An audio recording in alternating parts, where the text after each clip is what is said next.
Hari ini pemerintah melalui Menteri Keuangan dan Menteri Pendayagunaan Aparatur Negara dan Reformasi Birokrasi akan mengumumkan terkait gaji ke-13 dan tunjangan hari raya. Langsung saja kita bergabung untuk mengikuti jalannya konferensi pers berikut ini.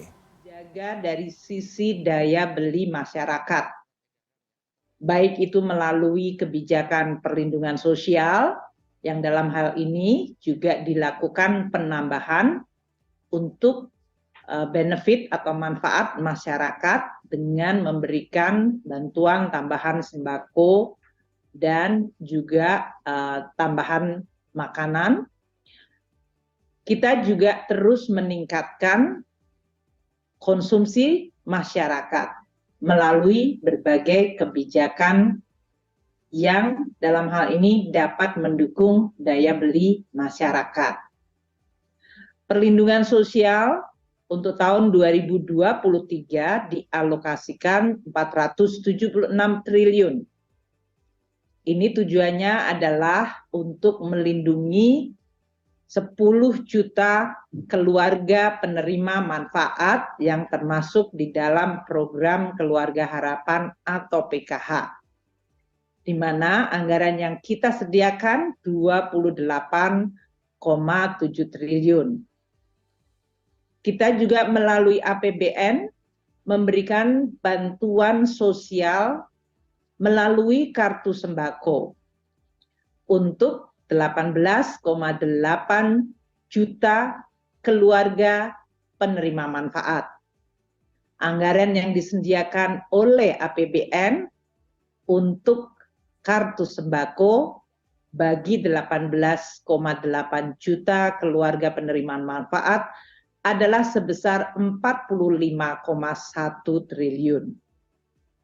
Di sisi lain, pemerintah juga membantu keluarga miskin dan rentan, UMKM, petani, dan seluruh masyarakat secara umum melalui subsidi energi dan juga subsidi non-energi seperti pupuk, kredit usaha rakyat, dan juga sektor-sektor transportasi.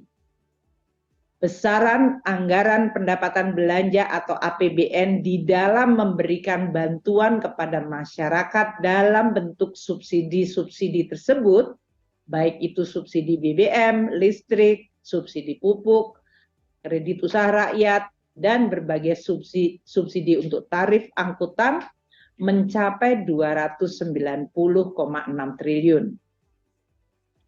Pemerintah juga membantu keluarga tidak mampu 96,8 juta untuk dapat memperoleh akses kesehatan melalui bantuan iuran jaminan kesehatan nasional. Biaya yang dikeluarkan adalah 46,5 triliun rupiah. Di sisi lain, bagi keluarga yang tidak mampu, maka putra-putrinya mendapatkan bantuan untuk pendidikan dalam bentuk program Indonesia Pintar.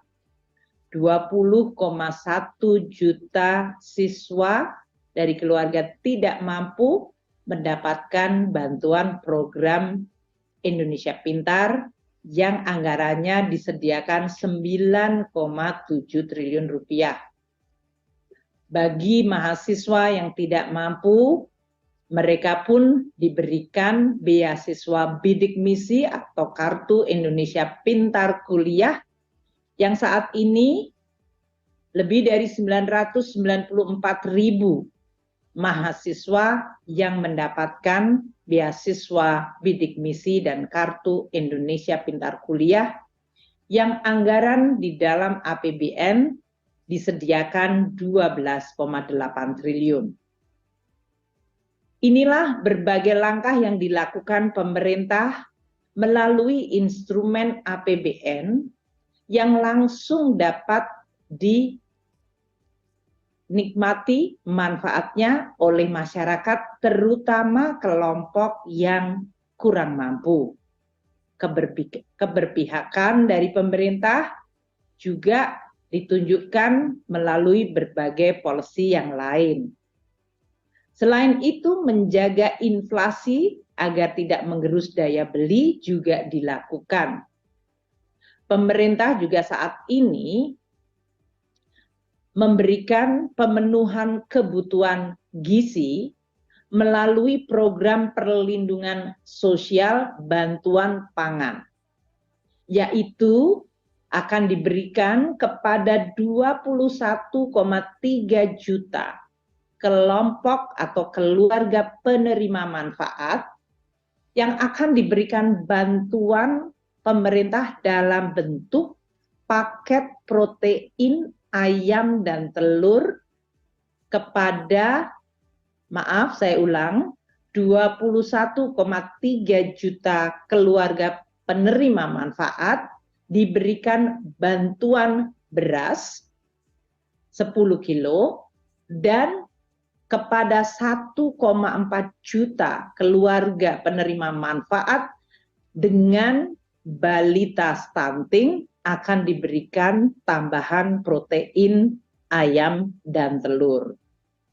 Biaya tambahan untuk atau anggaran yang disediakan untuk membantu kelompok ini yaitu keluarga dengan anak stunting, balita stunting, dan tambahan bantuan beras 10 kilo bagi 21,3 juta kelompok atau keluarga penerima manfaat dianggarkan 8,2 triliun rupiah. Berbagai program-program sosial tersebut bertujuan untuk makin dan meningkatkan bantuan sosial terutama kepada kelompok-kelompok yang kurang mampu. Ini adalah keberpihakan dari pemerintah bagi masyarakat. Di sisi lain, pemerintah juga akan terus menggunakan instrumen APBN di dalam meningkatkan kemampuan dan kesejahteraan masyarakat melalui program-program lainnya seperti pembangunan infrastruktur dan juga program kepada kelompok UMKM.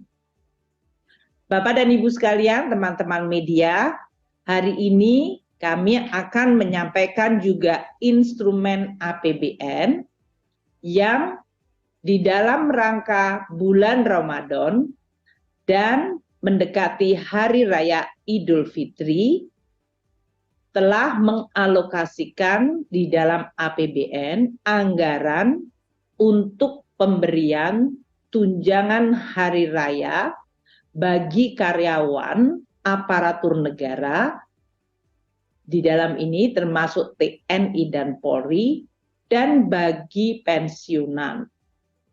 Ini tentu diharapkan dengan pembayaran tunjangan hari raya juga bisa ikut mendorong kegiatan ekonomi masyarakat melalui berbagai kegiatan belanja menjelang atau selama Ramadan dan menjelang Hari Raya Idul Fitri. Tahun ini Bapak Presiden dan kita semuanya dalam kabinet telah membahas dan menetapkan satu, untuk pemberian tunjangan hari raya bagi aparatur negara dan pensiunan dengan tetap menjaga berbagai aspek keseimbangan program dan tentu sesuai dengan kemampuan keuangan negara. Mungkin perlu diingat bahwa pada tahun 2020 pada saat COVID terjadi pada tahun pertama yang melumpuhkan seluruh kegiatan ekonomi dan masyarakat, pada saat itu THR hanya diberikan kepada jajaran ASN, aparatur negara, TNI Polri, di bawah eselon 2 dan juga hanya untuk pensiunan.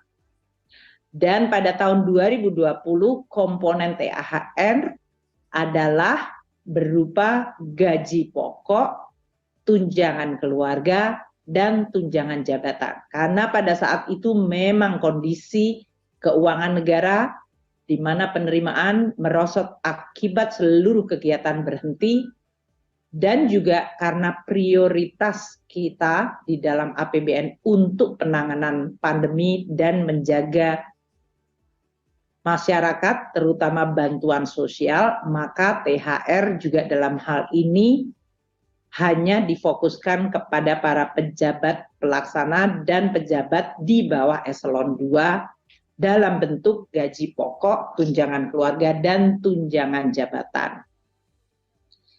Seiring dengan pemulihan ekonomi, maka pada tahun 2021,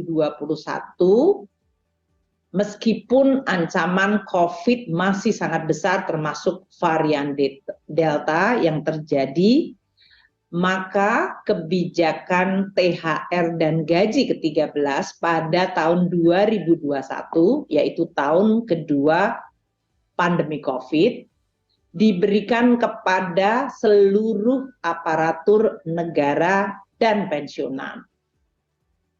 THR yang diberikan dan gaji ke-13 komponennya terdiri dari gaji pokok, tunjangan keluarga, tunjangan melekat, dan tunjangan jabatan. Pada tahun 2022 yang lalu, kita juga melihat pemulihan ekonomi juga semakin membaik dan penanganan COVID semakin terkendali. Namun kita juga melihat guncangan dari ketidakpastian global termasuk melonjaknya harga minyak yang menyebabkan melonjaknya kebutuhan subsidi bagi BBM dan listrik. Oleh karena itu pada tahun lalu kebijakan THR dan gaji ke-13 disamakan dengan tahun 2021, yaitu diberikan dalam bentuk gaji pokok, tunjangan keluarga, tunjangan melekat, dan tunjangan jabatan. Namun di tahun 2022 maka kita memberikan tambahan dalam THR dan gaji ke-13 50% tunjangan kinerja. Ini tentu karena kondisi APBN juga sudah membaik, namun kita juga melihat ketidakpastian yang luar biasa, jadi keseimbangan dilakukan.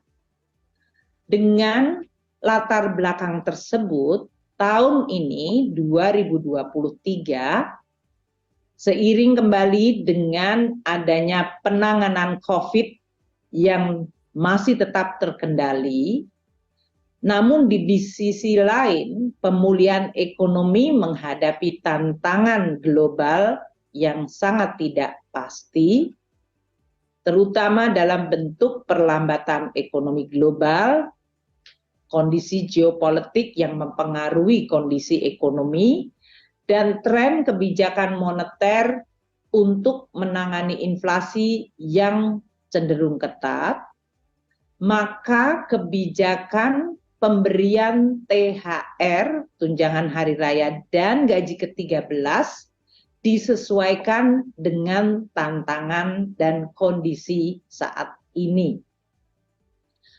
Pemerintah telah mengeluarkan peraturan pemerintah nomor 15 tahun 2023. Ini adalah peraturan pemerintah yang mengatur tunjangan hari raya dan gaji ke-13 sebagai wujud penghargaan dan kontribusi pengabdian para aparatur negara termasuk TNI, Polri, dan juga pensiunan di dalam melaksanakan tugas termasuk melayani masyarakat. Dengan THR dan gaji ke-13 juga diharapkan dapat terus menjaga momentum pemulihan ekonomi melalui tambahan daya beli masyarakat. Dan ini juga tetap konsisten dengan afirmasi kita, yaitu membantu masyarakat terutama kelompok yang tidak mampu melalui APBN yang memihak kepada kelompok masyarakat yang kurang mampu dalam bentuk bantuan sosial, termasuk bantuan pangan.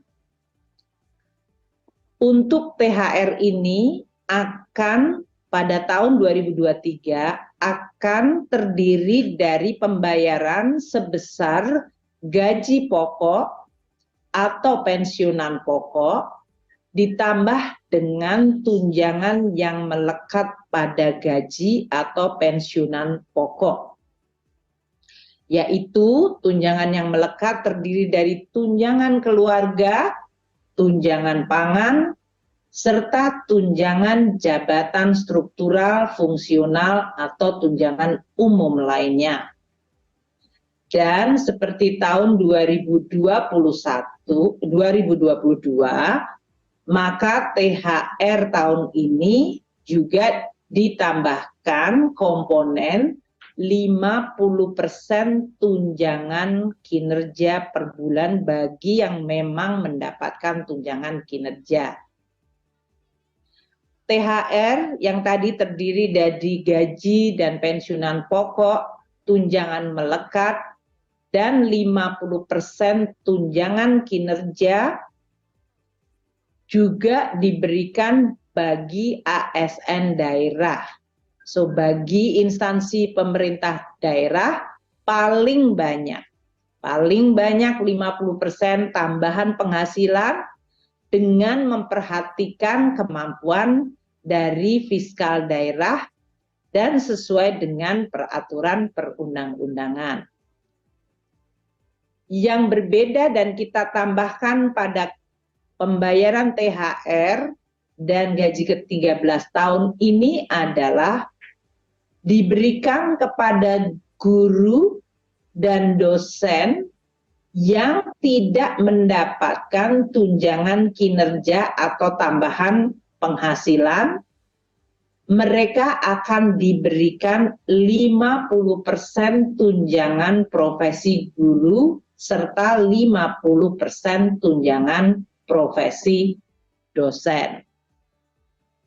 Jadi kami akan sampaikan THR tahun 2023 ini diberikan kepada seluruh aparatur negara dan pensiunan yang terdiri dari 1. ASN pusat, prajurit, TNI, Polri, dan pejabat negara sekitar 1,8 juta orang.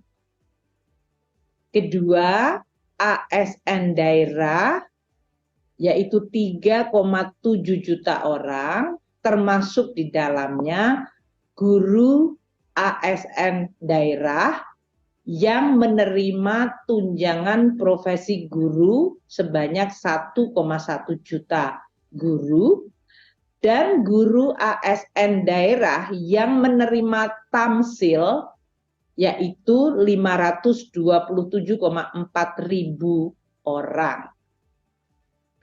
Yang ketiga, penerima THR tahun ini adalah para pensiunan dan penerima pensiun yang berjumlah 2,9 juta pensiunan.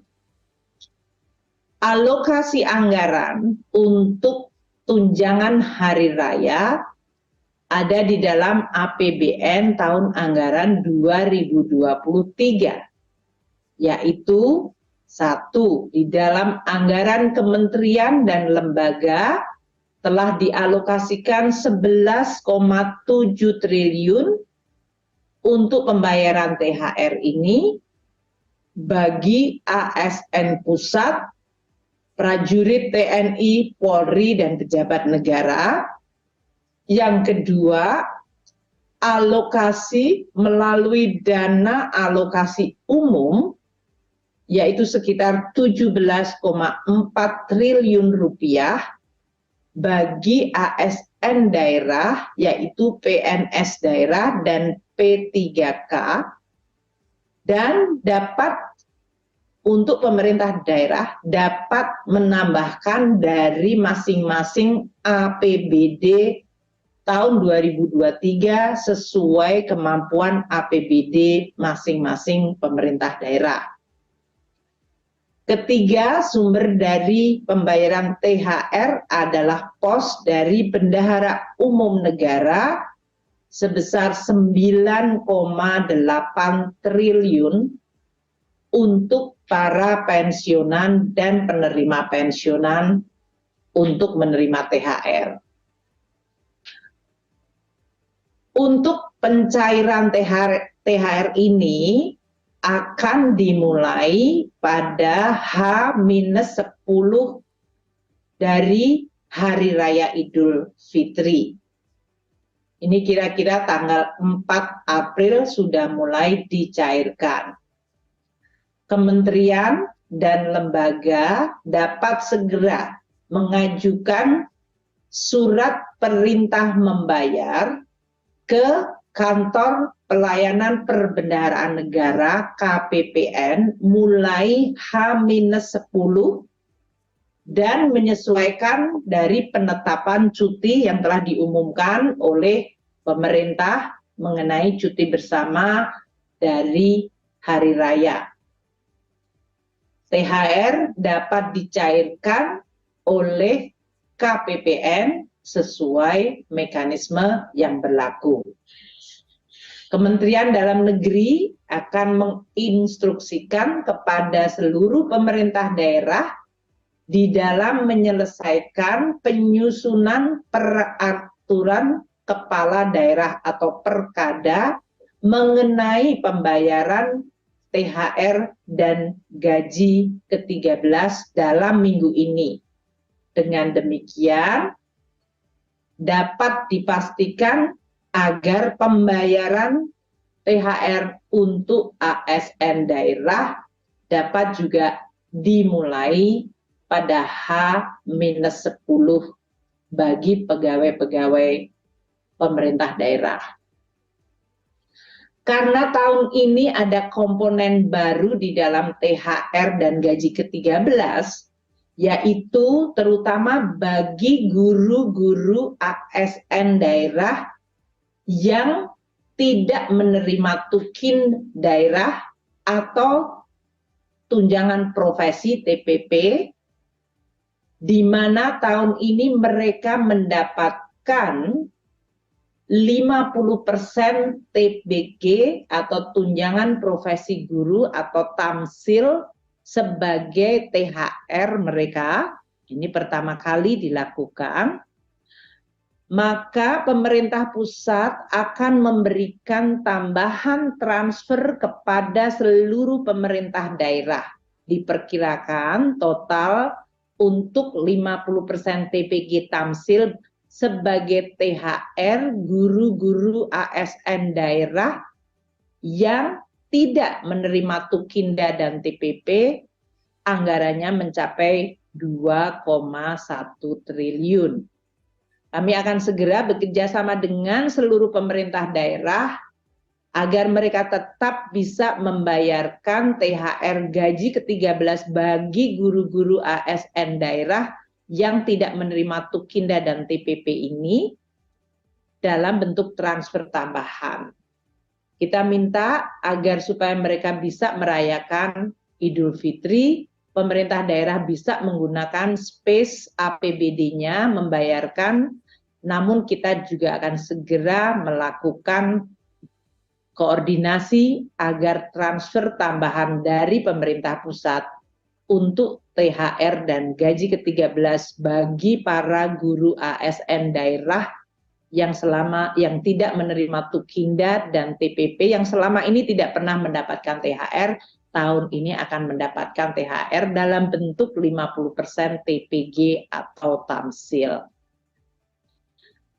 Seperti yang terjadi pada tahun sebelumnya, apabila THR ternyata belum dapat dibayarkan karena sesuatu hal sebelum Hari Raya Idul Fitri, tidak berarti THR-nya kemudian hangus. THR tetap dapat dibayarkan sesudah Hari Raya Idul Fitri. Namun kami akan terus menghimbau bekerja sama dan bekerja bersama seluruh kementerian, lembaga, dan pemerintah daerah agar diupayakan THR bisa diterima sebelum Hari Raya Idul Fitri. Kami mengucapkan terima kasih kepada seluruh jajaran aparatur negara, TNI, dan Polri yang terus bekerja terutama di dalam melayani masyarakat. Dan pada saat menjelang Lebaran juga tetap bekerja secara penuh. Untuk pengaturan Ya, baru saja kita saksikan THR Menteri Keuangan ini Sri Mulyani di memberikan dalam pernyataan PP pers terkait dengan gaji ke-13 dan THR. Ada beberapa hal yang menarik yang bisa saya informasikan terkait THR 2023 kepada aparatur negara dan pensiunan yang terdiri dari ASN Pusat, prajurit TNI, Polri, dan pejabat ada 1,8 juta orang. Dan untuk ASN daerah, baik itu guru dan juga pejabat daerah ada 3,7 orang. Kemudian juga THR pensiunan berjumlah 2,2 juta pensiunan dengan anggaran APBN di tahun 2023 ini dari kementerian dan kelembagaan ada 11,7 triliun THR bagi ASN Pusat, prajurit TNI, dan Polri. Kemudian ada dana alokasi umum sebesar 17,4 triliun bagi ASN daerah, P3K, dan juga pemerintah daerah yang diharapkan dapat juga menambahkan adanya pendapatan asli daerah apabila memang ada tambahan gaji maupun kinerja. Kemudian ada sebesar 9,8 triliun bagi pensiunan dari aparatur negara. Dan komponen baru yang bisa kita sampaikan terkait dengan bagi guru dan dosen di daerah akan mendapatkan 50% tunjangan guru yang didapatkan dari pendapatan asli daerah juga diberikan tukin dan anggarannya sebesar 2,1 triliun rupiah. THR diberikan maksimal 10 hari sebelum Hari Raya Idul Fitri dan sesuai dengan peraturan pemerintah nomor 15 tahun 2023 yang mengatur terkait dengan tunjangan hari raya dan gaji ke-13.